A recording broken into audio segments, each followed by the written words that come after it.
বৃহস্পতিবার বাজার থেকে কচি এঁচড় কিনে নিয়ে চলে এসেছি। এঁচড়টাকে টুকরো টুকরো করে এঁচড়ের আলুটা কেটে নিয়েছি। এবার কড়াইতে একটা শুকনো লঙ্কা, তেজপাতা, পাঁচফোড়ন আর এলাচ আর দারচিনি ফোড়ন দিয়ে আমি দিয়ে দিয়েছি। এঁচড়টা আলুটা চাপিয়ে একটু লাল লাল করে নুন হলুদ দিয়ে ভেজে নেব।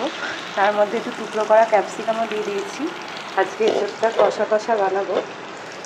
একটা পেস্ট বানিয়ে নেব। এখানে রয়েছে টমেটো, কাঁচা লঙ্কা, আদা, একটুখানি মৌরি, একটুখানি গোলমরিচ, দুটো এলাচ, একটু দারচিনি, সব কিছু আমি এখানে পেস্ট করে নেব। পেস্ট করে নিয়ে আমি কষিয়ে নেব মশলাটাকে। মশলাটা ভালো করে পেস্ট করে নিয়েছি। আর এখানে এঁচড় আর আলুটাকে নুন হলুদ দিয়ে পরিমাণ মতো নুন হলুদ দিয়ে ভালো করে লাল লাল করে ভেজে নিয়েছি। এবার মশলাটা ঢেলে দিয়ে ভালো করে কষাতে হবে। মশলাটা এখানে ঢেলে দিলাম।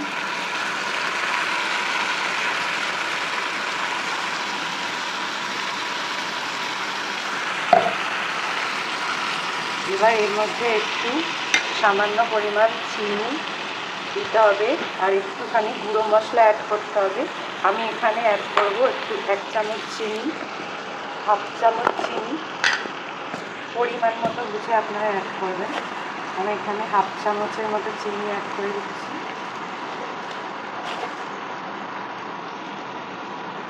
চিনিটা কিন্তু নিরামিষ রান্নাটাকে অনেক সুস্বাদু করে তোলে। আর এখানে আমি অ্যাড করব সামান্য সবজি মশলা আর সামান্য পরিমাণ বিরিয়ানি মশলা। আর এখানে অ্যাড করব আমি সানরাইজের কাশ্মীরি রেড চিলি পাউডার। আমি পরিমাণ মতো সব গুঁড়ো মশলা এখানে অ্যাড করে নিয়েছি। চিনি, কাশ্মীরি রেড চিলি পাউডার আর একটুখানি বিরিয়ানি মশলা আর একটুখানি সবজি মশলা। আর পেস্তাতে তো গোটা জিরে, মৌরি, গোলমরিচ দেওয়াই ছিল। এবার মশলাটাকে ভালো করে কষিয়ে নেব তেল ছাড়া অবধি। মশলাটাকে ভালো করে ভাজা ভাজা করে নিয়েছি, ভালো করে কষিয়ে নিয়েছি। এবার আমি মিক্সিতে মশলা ধোয়া জলটা দেখো মশলাটা খুব সুন্দর করে কষিয়ে নিয়েছি। কালারটা দেখো কি সুন্দর এসছে। সানরাইজ রেড চিলি পাউডারটাতে খুব সুন্দর কালার আসে তরকারিতে। রান্নাটাতে খুব সুন্দর দেখতে লাগে, অ্যাট্রাকটিভ দেখতে লাগে এবং এটা স্বাস্থ্যের পক্ষেও খুব ভালো। দেখো খুব সুন্দর লাগছে তরকারিটা। এটাকে আর একটু কষিয়ে নিয়ে এখানে 2 চামচ টক দই আমি অ্যাড করে দেবো। এখানে আমি 2 চামচ পরিমাণ মতো টক দই অ্যাড করে নিয়েছি। এবার এটাকেও ভালোভাবে কষাতে হবে। নিরামিষ রান্না বলো আর যেই রান্নাই বলো, এখানে কিন্তু কষানোটা হচ্ছে একটা মেন পার্ট। যত ভালো করে মশলাটাকে কষাতে পারবেন তত কিন্তু রান্নার টেস্টটা আরও এনহ্যান্স হবে। আর এখানে সব কিছুর মধ্যে মশলাটা ভালো করে ঢুকবে সব সবজির মধ্যে। তো ভালো করে কষিয়ে নিয়ে তারপর জল দিয়ে ঢাকা দিয়ে দেবো। টক দইটা দেওয়ার পরেও কিন্তু 2-3 মিনিট ভালো করে কষিয়ে নিয়েছি। এবারে আমি এখানে পরিমাণ মতো জল অ্যাড করে দেব।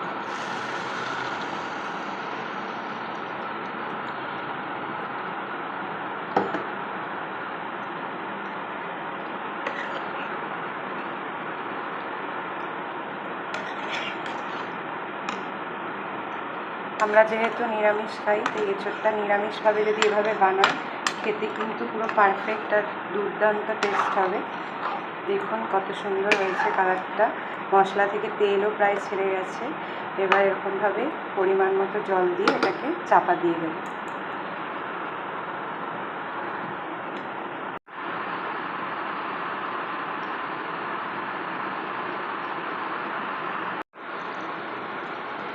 এঁচড়টা আমার রান্না করা হয়ে গেছে। দেখো সিদ্ধ হয়ে গেছে ভালোভাবে। এঁচড়টা একদম কচি ছিল, তাই আমি আগে থেকে ভাপিয়ে নিইনি। তেল ছেড়ে দিয়েছে দেখো মশলা থেকে। এবার এঁচড়টা আমি নামিয়ে নেব।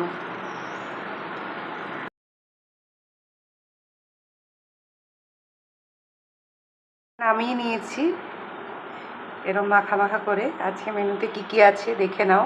আজকে রয়েছে এঁচড়ের কষা, লাউ দিয়ে ডাল, বেগুন ভাজা আর রয়েছে ভাত, ঝরঝরে ভাত। তোমরা আজকে বৃহস্পতিবার কে কী রান্না করলে জানিও আমায় কমেন্টস করে। ভালো লাগলে লাইক করে